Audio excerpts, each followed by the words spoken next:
क्या हो जब स्वयं ब्रह्मांड के रचनाकार ब्रह्मा जी को भी श्री कृष्ण की लीला समझ में ना आए।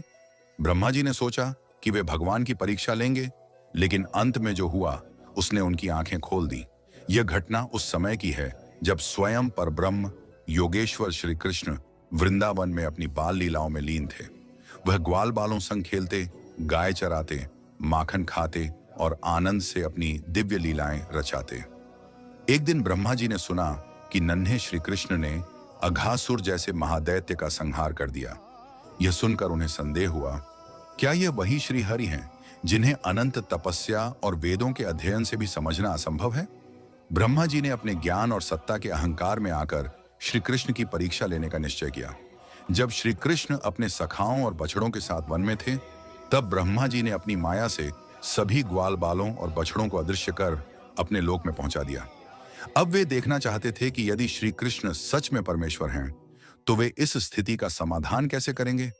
लेकिन श्री कृष्ण तो स्वयं सृष्टि के स्वामी हैं। वे सब जानते थे, फिर भी मुस्कुराए और अपनी ही दिव्य शक्ति से हर ग्वाल बाल और बछड़े का नया स्वरूप प्रकट कर दिया। अब 1 वर्ष तक वृंदावन में सब कुछ पूर्ववत चलता रहा, लेकिन एक विचित्र बात हुई। गोपियों को अपने पुत्रों से, गौमाताओं को अपने बछड़ों से पहले से कहीं अधिक प्रेम उमड़ने लगा। असल में वे सभी ग्वाल बाल और बछड़े अब स्वयं श्री कृष्ण के ही अंश थे। जब ब्रह्मा जी लौटे तो यह देखकर वे स्तब्ध रह गए। मैंने तो इन ग्वाल बालों और बछड़ों को चुरा लिया था, फिर ये यहाँ कैसे हैं। उन्होंने अपनी दिव्य दृष्टि से देखा और पाया कि हर एक ग्वाल बाल, हर एक बछड़ा स्वयं भगवान विष्णु के स्वरूप में है। चतुर्भुज, दिव्य, तेजस्वी, अनंत ब्रह्मांडों के स्वामी। ब्रह्मा जी को अपनी भूल का आभास हुआ। उनका अहंकार एक क्षण में चूर हो गया। वे दंडवत प्रणाम कर भगवान श्री कृष्ण के चरणों में गिर पड़े और अश्रुपूर्ण नेत्रों से बोले, हे अनंत, हे अच्युत, हे नंदलाल, आप ही इस संपूर्ण सृष्टि के आधार हैं। मैंने अपने अहंकार में आपको परखने की मूर्खता कर दी, कृपा कर मुझे क्षमा करें।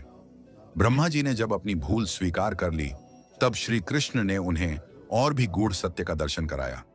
जैसे ही ब्रह्मा जी ने सिर उठाया, उन्होंने देखा कि अब वहां सिर्फ वे अकेले नहीं थे। चारों ओर हजारों ब्रह्मा खड़े थे, कोई 10 सिर वाले, कोई 100 सिर वाले, कोई 1000 सिर वाले। ब्रह्मा जी अचंभित रह गए, प्रभु ये कौन है। श्री कृष्ण मुस्कुराए और बोले, ब्रह्मा, तुम केवल इस ब्रह्मांड के रचनाकार हो, लेकिन अनंत ब्रह्मांडों में अनंत ब्रह्मा हैं। हर ब्रह्मांड का अपना ब्रह्मा होता है और तुम उनमें से केवल एक हो।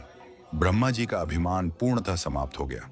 श्री कृष्ण की आज्ञा से सभी ब्रह्मा अपने अपने ब्रह्मांडों में लौट गए।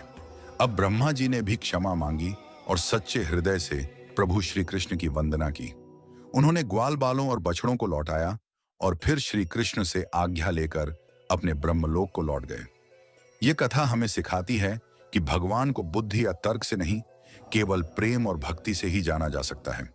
ईश्वर की लीलाएं हमारी कल्पना से परे हैं और उनका ममत्व हर जीव के प्रति समान है, चाहे कोई ब्रह्मा हो या एक साधारण ग्वाला। ईश्वर की शरण में आकर ही जीवन का असली सार समझा जा सकता है। राधे राधे, जय श्री कृष्ण।